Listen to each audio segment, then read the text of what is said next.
Pessoal, como vocês podem ver, estou aqui em mais um episódio do Padre Nosso de Cada Dia. E hoje eu estou aqui na paróquia de Santa Luzia, no bairro de Santa Luzia, em Guaratinguetá.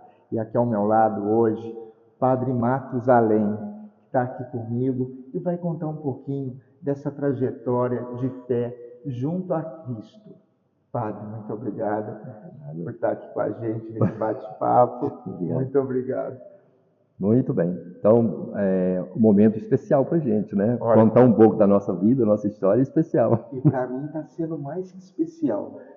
No Colégio do Carmo, quando eu fiz a 4ª série, olha quem dava aula para mim lá no Colégio do Carmo, lá atrás. E olha quem eu encontro aqui para poder hoje estar nesse episódio do Padre Nosso de Cada Dia, podendo bater um papo e levando até vocês um pouquinho de como foi esse chamado de Deus na vida do padre.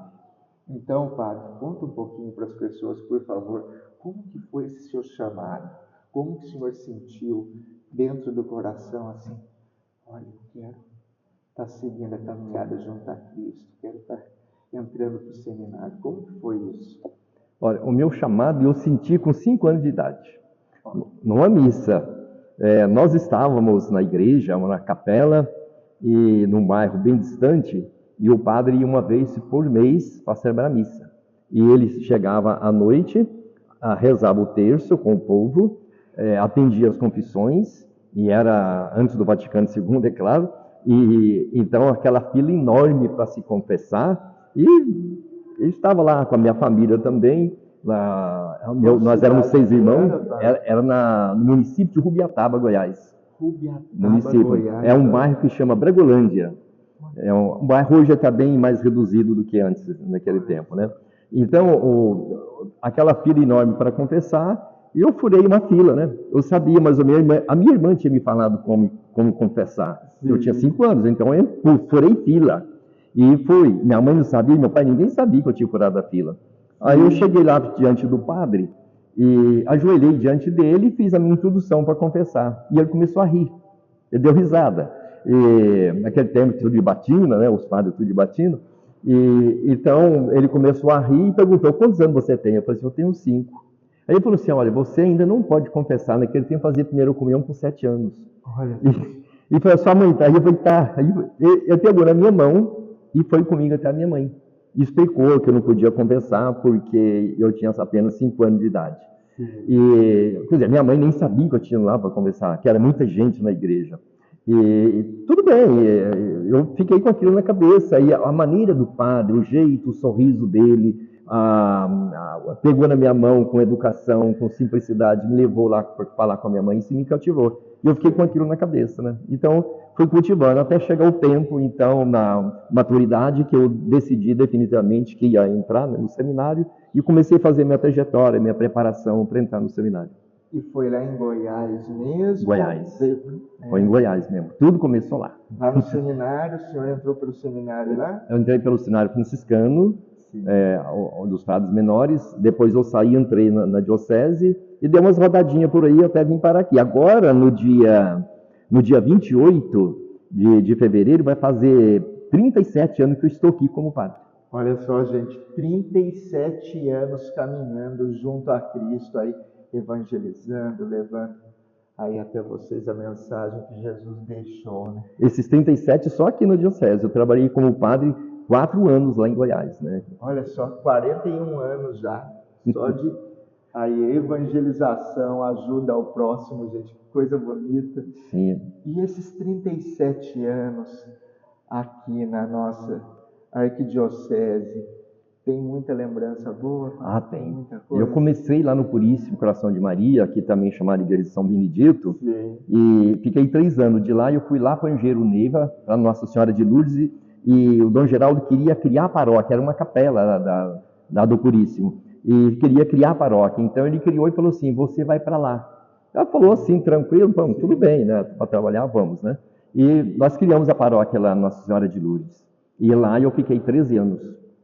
Sendo que, contando os 3 do Puríssimo, que lá pertencia, né, como capela, sim, então foi 16 anos trabalhando com o povo lá de Nossa Senhora de Lourdes.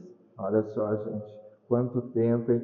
quantas histórias devem ter tido nesse... Muitas coisas boas, né? Aconteceu algumas coisas que não foram tão boas, mas as melhores superou tudo, né? Aí depois disso aí eu fui para Aparecida. Antes, quando eu estava lá na Paróquia Nossa Senhora de Lourdes, eu já estava em todos os conselhos da Arquidiocese, ecônomo e coordenador de pastoral, e reitor do Seminário Menor. Então eu fui para Aparecida, trabalhei lá, juntamos os seminários menor, propedêutico, filosofia e teologia, e continuei ainda como ecônomo e coordenador de pastoral. E ali eu fiquei como ecônomo 12 anos e meio, como coordenador de pastoral 16 anos. Olha Aí só, depois gente. de lá, de Aparecida, o Dom Damasceno pediu que eu fosse para a paróquia São Francisco. Lá no São Francisco eu fiquei 9 anos. Para ser mais preciso, 9 anos, 3 meses e 7 dias. Olha, aí o senhor gostou de lá, para ter lembrado até os dias.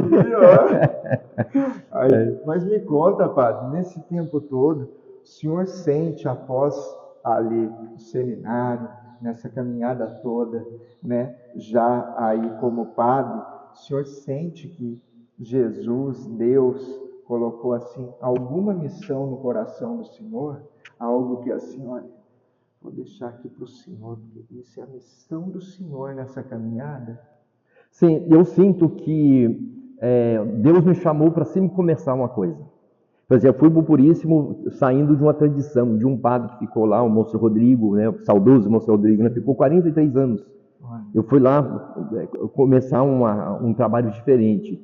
Depois, começar uma paróquia nova lá no Engenheiro Neiva, a paróquia Nossa Senhora de Lourdes, uma paróquia nova. Não tinha nada, não tínhamos casa, não tinha nada. Começamos tudo do zero. E depois também como ecônomo da Arquidiocese, como coordenador de pastoral também, de acordo com a realidade da igreja, os pedidos da CNBB, o pedido da igreja, também sempre renovando as coisas. Depois eu fui lá para a paróquia São Francisco também, lá tive que fazer umas certas renovações devido a umas tradições que tinha. Então nós trabalhamos junto com o povo e conseguimos algumas coisas assim, evoluir mais pastoral também. E depois aqui, como paróquia Santa Luzia, era uma comunidade da paróquia São Francisco. Padre, quantas pessoas, o senhor tem ideia de quantas pessoas tem em média aqui o bairro de Santa Luzia? Olha, tinha não é como o IBGE a gente não pode acreditar muito, porque muitas casas que eles visitam não estão. Aqui nós tínhamos um censo antigo feito pela igreja, tinha mais de 6 mil habitantes. Depois disso, mudaram muita gente daqui, mas outras chegaram também, aumentaram as casas também. Então, eu acredito que seja mais de 6 mil habitantes que nós temos aqui. Então, quando vim para Santa Luzia como pároco, né, foi criada a paróquia aqui, então uma coisa nova, porque antes era capela. Jesus deu a missão das coisas mais difíceis. Começar, né? Tudo deixa para o Padre Matos está começando, porque ele vai lá e consegue... eu morei na roça até 13 anos de idade. 13 anos, mas em Goiás. Em Goiás. Nessa cidade mesmo. Depois desse município de Rubiataba, eu mudei para o município de Séries, também em Goiás. Então, fica onde, assim, em Goiás, para a gente ter ideia, Padre? Fica norte, centro de Goiás. Então, lá é o Vale do São Patrício, tem várias cidades, mais de 30 cidades do Vale do São Patrício. Então, é bem urbano igual aqui a nossa região, ou é mais? É uma cidade menor, mas a região lá é grande, o Vale do São Patrício, né? Então, eu trabalhei muito lá na roça, então a gente tem o costume de dizer assim, o peão. O peão não é aquele só que trabalha na roça, mas aquele que amansa o cavalo também, amansa burro bravo, né? Ele sabe tudo. sabe um pouquinho, né? Então eu experimentei de tudo isso, né? E depois experimentar como padre, criar coisas novas também, né? E padre, conta pra gente, nessa jornada do senhor na igreja, tem alguma coisa assim que se o senhor tivesse a oportunidade de estar mudando para melhor, o senhor gostaria de estar fazendo? Sim, eu tenho assim um sonho, mas eu não tenho assim um apício que fazer algo mais para as crianças. Porque hoje nós estamos vendo que a nossa igreja católica está ficando um pouquinho defasada, porque os jovens, as crianças não estão procurando muito a igreja mais. Então, fazer alguma coisa para cativar, para trazer, eu não posso dizer, eu tenho uma ideia para fazer, não tenho isso. Mas eu gostaria de fazer uma coisa a mais, dar um passo a mais para fazer para as crianças, porque no futuro, as crianças de hoje, que estão na igreja vão ser os jovens também do futuro e os adultos do futuro que vão assumir a igreja.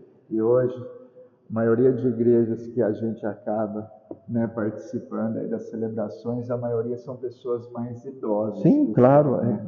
Eu vejo que é difícil você estar montando um grupo de jovens. Igual eu estou com o teatro, segundo ano passado nós fizemos no São Roque e no Purício uma apresentação. Esse ano são 5 igrejas, fora a arquidiocese, que pediram, se vocês quiser estar apresentando aqui, e ficou muito bom o nosso teatro. Só que são 35 pessoas para estar ali só de personagem. A dificuldade que tem para ter voluntário, para estar ali junto, é uma coisa tão difícil. E olha que não precisa ser só jovem, a gente pega ali de toda idade, de 20 até 100 anos de idade, vamos dizer, para incorporar ali, ficar um teatro bonito, né? O teatro, ele ajuda muito, ele desperta a pessoa, o trabalho. Lá no Engenheiro Neiva, lá na Máquina Nossa de Luz, eu fazia muito teatro lá. Inclusive, todo ano a gente fazia um teatro que chamava Eles Também São Astros. Então, todas as pastorais e movimentos deveriam apresentar alguma coisa. Para entrar, a gente fazia na igreja, não tinha outro espaço. Para entrar, então, era 1 quilo de alimento não perecível para a cesta de Natal. Fizemos tudo isso lá. Então, fizemos teatro, eu também entrei nessa dança aí do teatro, né? Aqui eu fiz o ano atrasado, e eu fiz aqui um teatro de Natal com os meninos daqui. O Nascimento de Jesus. Então, esse teatro foi feito assim para uma maneira de também engajar aí os adolescentes, as crianças dentro do clima. Porque aqui, quando eu cheguei para cá, as crianças brincavam muito aqui na rua, com bola aqui na rua. E eu fui entrando no meio deles, fui cativando. Hoje está tudo aqui na igreja, são leitores, são coroinhas, pessoas que estão dentro da igreja, né? Então, é muito fácil a gente cativar, é fácil. Mas também, se a gente não quiser, a gente pode expulsar, né? A gente tem que cativar. Tem que sempre cativar e trazer as pessoas, né? Primeiro a gente cativa, depois a gente ensina, né? A missão, né? Tem que dar a missão para eles. É verdade, porque, igual eu falo para todo mundo, a pessoa que vai até a igreja, muitos buscam estar servindo, estar ajudando, só que muitas vezes quem está ali cuidando não dá um trabalho para a pessoa, não oferece alguma pastoral, olha, você não quer participar da pastoral, tal.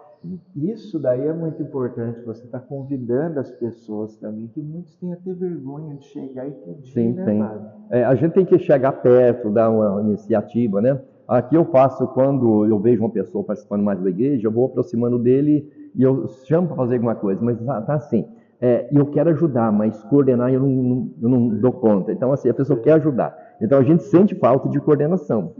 Tanto é que nós temos coordenadores coordenando várias coisas ao mesmo tempo, porque por falta de gente para coordenar. Mas para trabalhar, quando a gente precisa de alguma coisa, a gente tem gente, tem mão de obra para isso. Mão de obra, sim, né?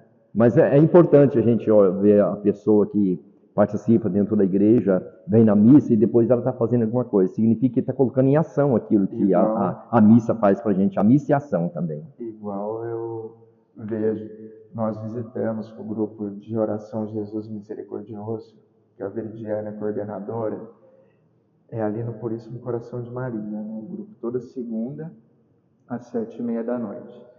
E após o grupo, a gente visita as casas durante a semana, fazendo oração, conversando.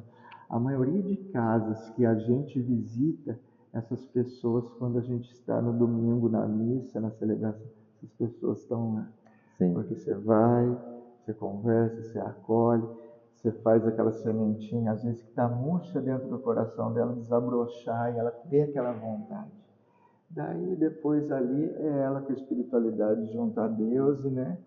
E eu acho bonito isso, você fazer um trabalho que traz as pessoas para a igreja, que isso é importante. É o trabalho da visitação, isso aí é importantíssimo. Você vai numa casa, você conversa com a pessoa e depois você vê a pessoa na igreja.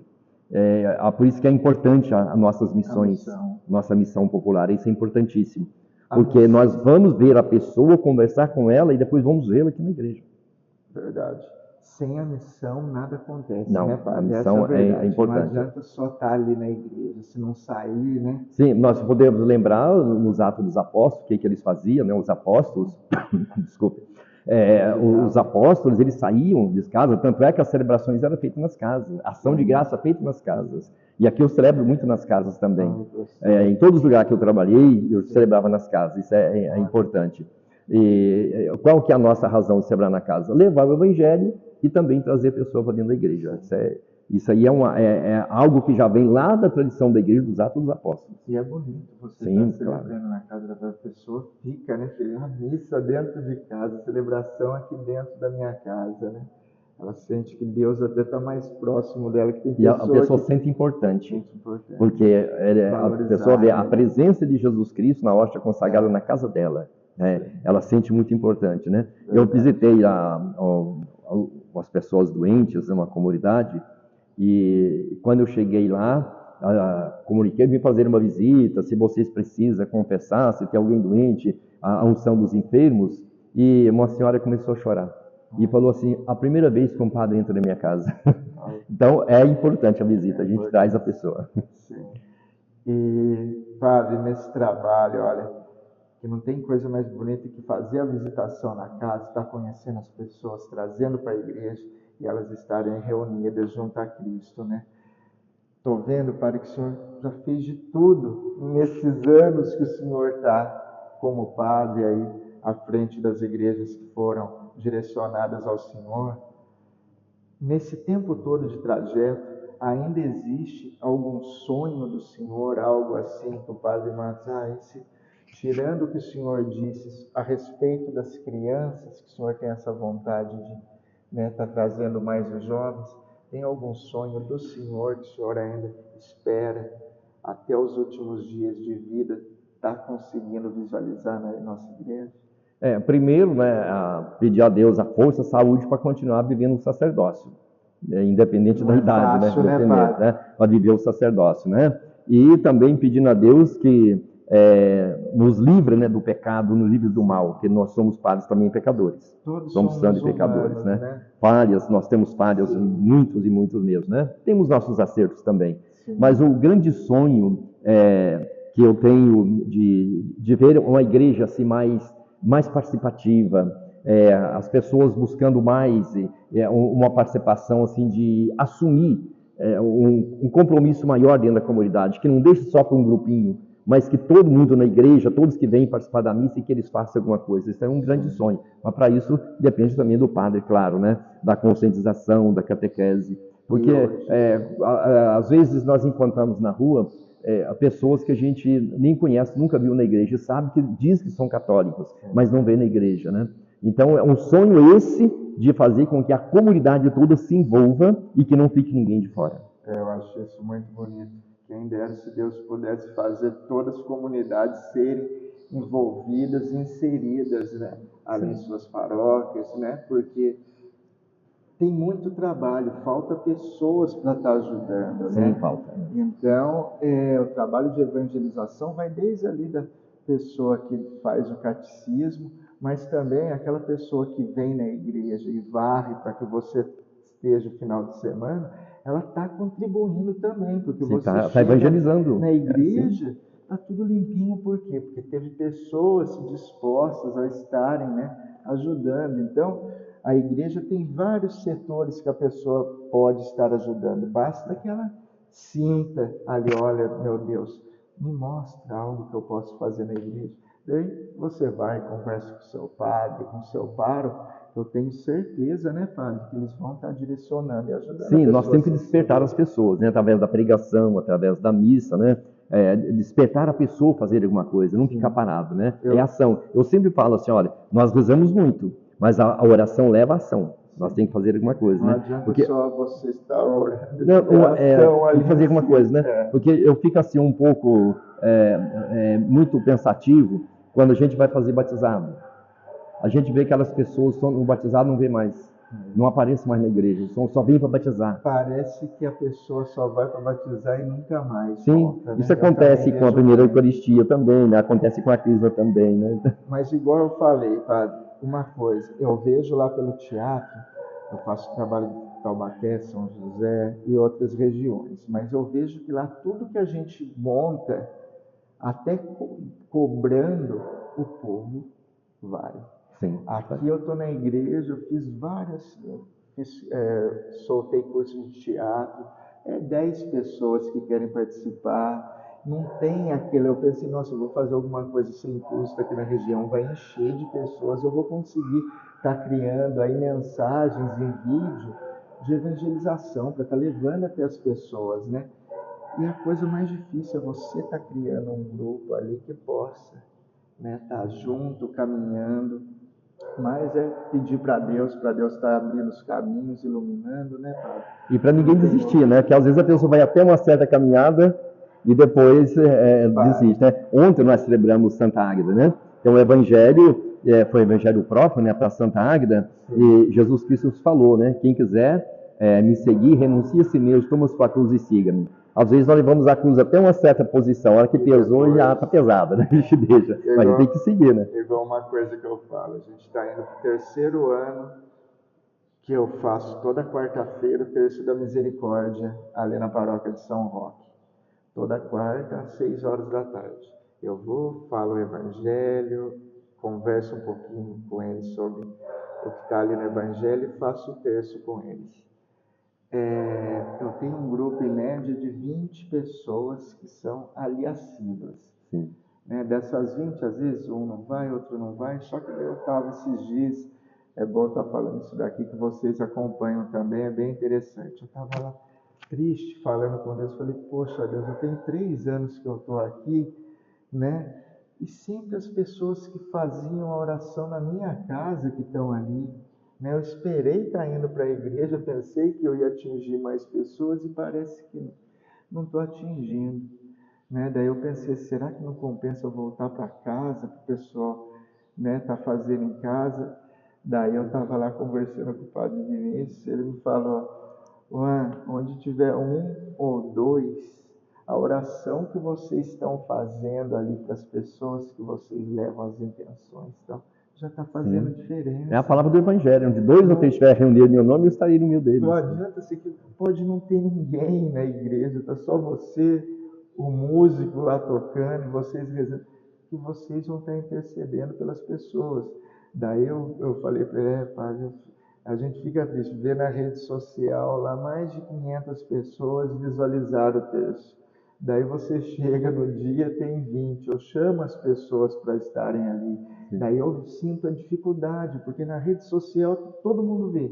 Por que é mais fácil estar em casa, né? Por que não vai até a igreja ali junto com a gente, né? Eu tenho uma Acaba se comunidade, acomodando. eu tenho uma comunidade rural e eu já celebrei missa para uma pessoa. Olha, E é distante daqui, é longe. olha. Eu vou lá para uma pessoa. Às vezes tem 2, às vezes tem 3, tem 4, tem 5, tem pessoa, mas tem que insistir, tem que levar. Quem sabe que é a hora da certa. Sim, né? não pode E desistir. essas pessoas ficam esperando ali, né? Por mais igual eu pensei, poxa, são aí em média 20 pessoas, mas toda semana elas estão ali comigo.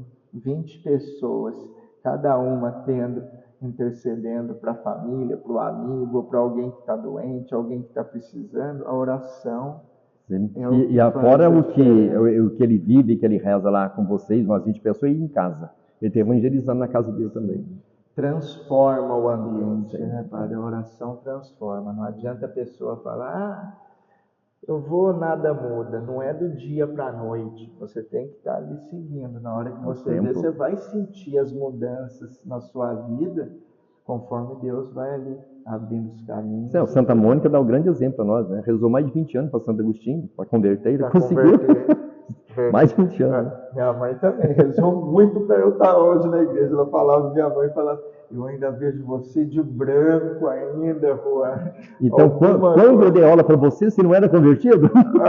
Eu era católico, mas não era de estar indo na igreja. Eu lembro que eu ia eu era da paróquia Nossa Senhora da Glória, né? Eu ia, mas olha, o exemplo fica. A gente, quando é novo, a gente não... Por mais, às vezes, a gente acabe fazendo catecismo, a gente ainda é alienado, não entende muito ali do que é a missa, a celebração. Mas a minha mãe fazer, eu ir todo final de semana na missa, com sol ou chuva, é o que fez eu, após a estádio maior, querer tanto estar na igreja. Porque a família... eu não quero ir na missa. Vai.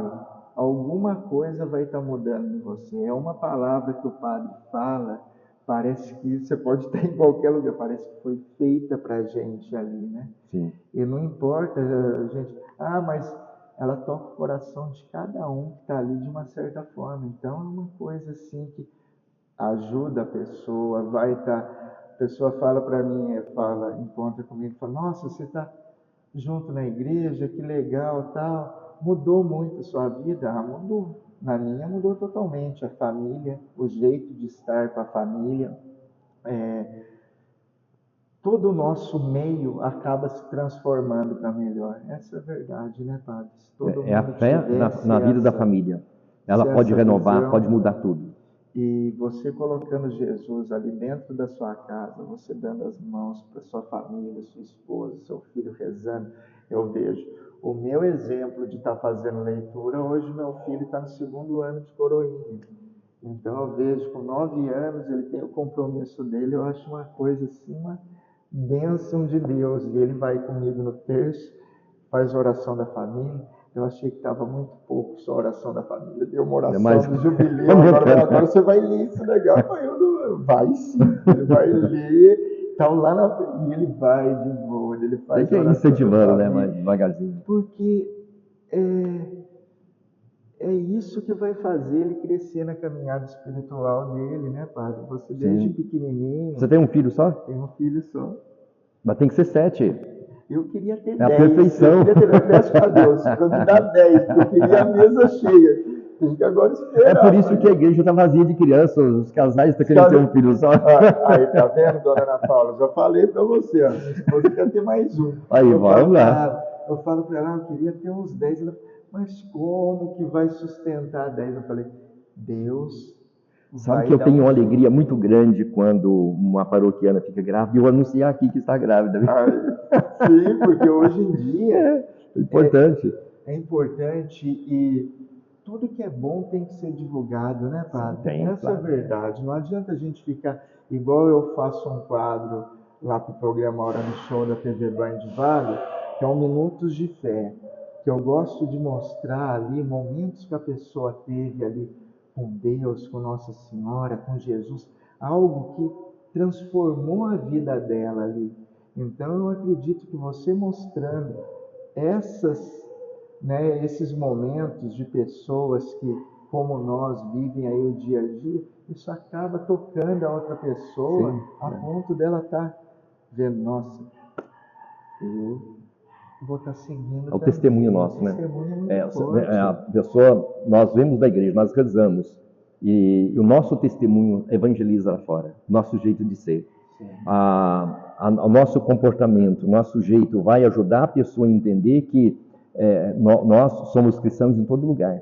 Não é só aqui dentro da igreja, cristão lá fora também. Sim. Não adianta ser cristão só na igreja. É fácil, aqui é fácil, né? Lá fora onde está, né, padre? Desafios lá fora. Desafios. Mas é isso, gente. Esse foi o nosso papo aqui com o padre Matusalém, né? Conhecido também como Padre Matos. Está aqui na paróquia de Santa Luzia, aqui no bairro de Santa Luzia, em Guaratinguetá. E ele vai estar nos deixando agora uma mensagem para você que nos acompanha, uma mensagem para estar aí edificando a sua fé, e vai estar nos deixando também os horários que acontecem as celebrações aqui na paróquia, para que você, se quiser fazer uma visita, está conhecendo aqui o nosso querido Padre Matos, você possa estar vindo aqui, conhecendo essa paróquia, muito acolhedora, muito aconchegante. Então, ele vai estar deixando a mensagem, fazendo esse convite para você participar de uma celebração aqui. Muito bem. Primeiramente, não tenha medo do bairro Jardim Santa Luzia. O bairro Jardim Santa Luzia tem uma fama negativa pela população aqui da nossa região. E que Santa Luzia é perigosa, não é. Santa Luzia é um bairro como os outros também. As pessoas são muito boas, são aconchegantes, pessoas acolhedoras. Então, venha visitar Santa Luzia. Nós temos missa todos os dias de semana, às 6 da manhã e 19h30.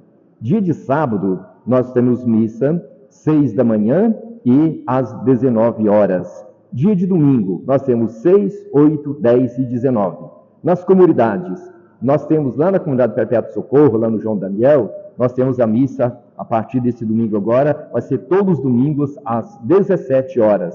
Na Comunidade de Santana, lá no bairro Soares, todo terceiro domingo às 17 horas. E aqui também, na Matriz Santa Luzia, nós temos missa nas casas, todas as terças-feiras, nós temos missa nas casas também. Além da missa aqui na Matriz, a gente sai numa casa já pré-marcada para celebrar a missa também lá nas casas, celebrar para a família, para os vizinhos. Então venha visitar Santa Luzia, venha aqui participar de nossa igreja.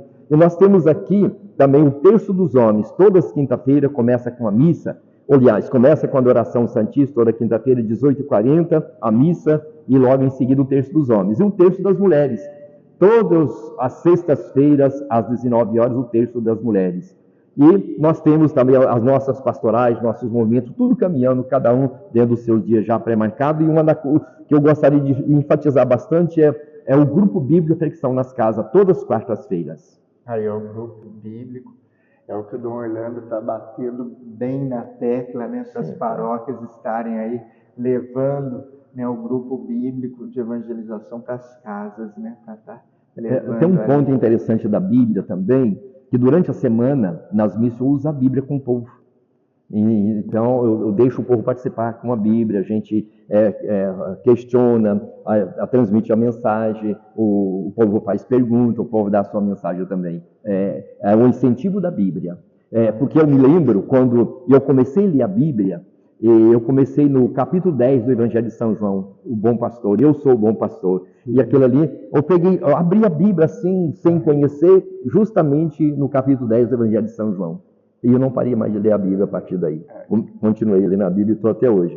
Não sei muito sobre Bíblia, mas quero aprender mais ainda. É interessante que nós estávamos fazendo as missões aqui, e eu pedi ao pessoal, leva uma cruz e a Bíblia. Então, quando bateu numa certa casa aí, a pessoa não quis atender, pensando que era evangélico. Porque o católico não tem costume de andar com a Bíblia. Sim. Ele tem um pouquinho de medo da Bíblia. O católico tinha que andar com a Bíblia o tempo inteiro, tá lendo, tá perguntando, questionando. Olha o tamanho da nossa igreja, gente. Olha a força da nossa igreja, está nos 4 cantos do mundo. E você tem sua Bíblia aí, deixa ela empoeirada. E às vezes a gente vai fazer uma missão na casa, a pessoa não sabe nem achar o texto bíblico, tem que aprender, né? O capítulo, o versículo, se perde entre versículo e capítulo. Então é algo que, olha, se você não sabe, tá? Como está manuseando, pergunta, porque isso vai fazer toda a diferença para você querer mais ali, tá? Né? Conhecendo. Sim, a importância da Bíblia, porque ela educa a gente. E nós, sendo educados, nós podemos educar o outro também na fé. Isso é importante. Ali está a maneira de seguirmos a vida, né? Sim, claro. Não tem nada ali que a Bíblia é como um direcionamento. Tem os 10 mandamentos, que é algo que, né, vamos dizer, Deus deixou para guiar o ser humano de uma maneira mais resumida, vamos dizer para ele, ó, isso, aquilo. Mas a Bíblia em si ali é para toda a família, para estar na casa, está sendo lida, está sendo, né, comentada. E tem pessoas que falam, é muito difícil, a gente lê, não entende. Pede toda vez que vai estar ali lendo a Bíblia, eu falo, pede para o Espírito Santo vir tocar no seu coração, fazer com que você tenha um entendimento, que você tire algo dali. Nós não podemos ler a Bíblia como um livro qualquer. Sim. A gente reza o Pai Nosso, reza a Ave Maria, reza o Espírito Santo, reza a Trindade, glória ao Pai, ao Filho e ao Espírito Santo, e para a gente ler a Bíblia para entender. Se a gente chegar assim, de qualquer forma, ler a Bíblia, de qualquer forma para ler a Bíblia, a gente não vai entender muito, não. A gente tem que ver a luz do Espírito Santo, pedir ao Pai, pedir a Nossa Senhora e a Trindade, para a gente poder entender a Sagrada Escritura. Então, isso fica com a mensagem para a gente, a Sagrada Escritura. Você me pediu, a mensagem é essa. A Sagrada Escritura, a Bíblia. Se você não tem a Bíblia na sua casa, faz um esforço, faz economia com outra coisa que você precisa na sua casa, ou que você às vezes nem precisa, mas compre uma Bíblia. A Bíblia é importante na sua casa, não para ficar guardada na gaveta, né? Mas a Bíblia é para ser usada, para ser lida, para ser vivida. Então, traz a sua Bíblia para a missa também, faz favor. É isso aí, gente. Esse foi o papo com o nosso padre Matusalém, mais conhecido como Padre Matos, que está à frente aqui da paróquia de Santa Luzia, em Guaratinguetá, aqui no bairro de Santa Luzia. Você que queira estar vindo conhecer o padre, estar conversando um pouquinho, olha, vem aqui, conheça essa paróquia, conheça o Padre Matos e, quando quiser, faça parte. Não sei se você já está inserido em alguma comunidade, mas vem aqui e tente fazer parte dessa paróquia de Santa Luzia, que, como tantas outras, precisa de pessoas dispostas a estarem ajudando, né, Padre? A estar levando aí a fé para as demais pessoas. Padre, muito obrigado por esse papo. Eu que agradeço. Que Deus abençoe e que na semana que vem tem mais do Padre Nosso de cada dia. Obrigado a você que nos acompanhou. Padre, muito obrigado. Obrigado a você. Deus abençoe e até a próxima. Até a próxima. Obrigado pela volta e pelo reencontro. Pelo reencontro, é isso aí. Gente, obrigado. Esse foi o nosso Padre Nosso de cada dia, nesse episódio aqui com o nosso querido Padre Matos. Obrigado.